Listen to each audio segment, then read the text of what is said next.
পারে তো। ছেলে তো মধু মধুই আছে আবার। তাহলে বলতে পারতিস এই চিনি আনবো, চিনি দেবো, নুন দাও, বাইরে নুন দাও। মধুর মতন কথা বলবি বাবান, এই যে মধুর মতো শুনে টাকাগুলো দিবি। মধুর মতন টাকা বলবি। এই আমাদের বাবুলাল এলো না কেন বাবান?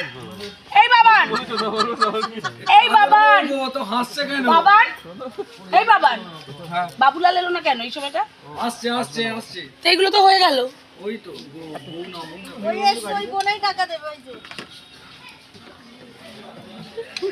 তুমি না টাকা দেবা বলছে, কিসে? ওই যে